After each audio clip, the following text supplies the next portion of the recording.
So I've always wondered if this story was actually true about Eddie Murphy.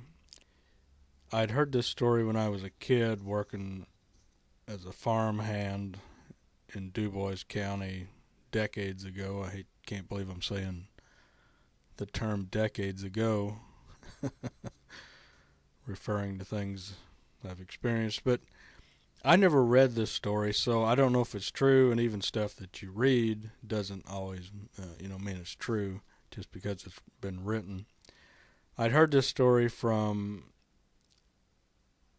Tim Rashi, the motorcycle asshole who's I mentioned in the Shotgun Boogie video that I have up, where the biker gang held a woman against her will in a bar in Hayesville, and the husband had to go get a shotgun to fix the situation. So anyways, he told me this story when I was working there, but he also would tell me crazy stories about celebrities and tell me like it was true, and I always thought, what the, just some crazy stories. And one day I was at his mom's house, and we were sitting there eating at the kitchen table, and there was piles of National Enquirer on the table. So they would sit there and read the National Enquirer, and this guy believed this shit.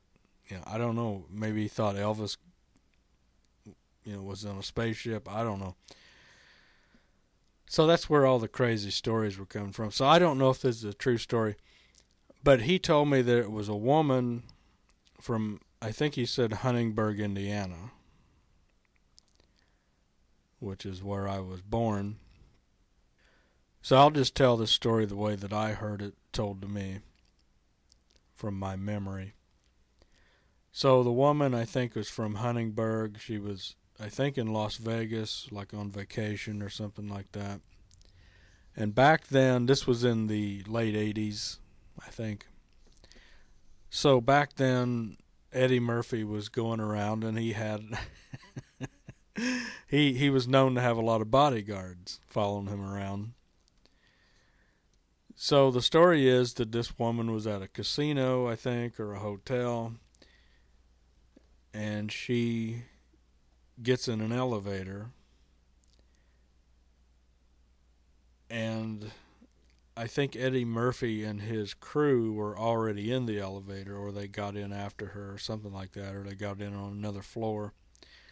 So they're all standing there, so it's Eddie Murphy and all of these black guys, bodyguard guys, and this little white woman in the elevator. So, a little awkward situation there. So the door wasn't closing or whatever. So one of the bodyguards says to another bodyguard, hit the floor. And the woman gets down on the floor. Now, what the bodyguard meant was push the button to go to the floor. Floor number 7 or whatever it was. But she, being, I guess, nervous about being in the elevator with these big guys, she thought he meant get on the floor, like hit the floor. So she's laying on the floor, and Eddie Murphy starts cracking up. And the story I heard was that he paid her hotel bill or what have you, because he said it was the best laugh he'd had all week or something like that. So I don't know if that's a true story, but that's one I heard, and I've always wondered about it.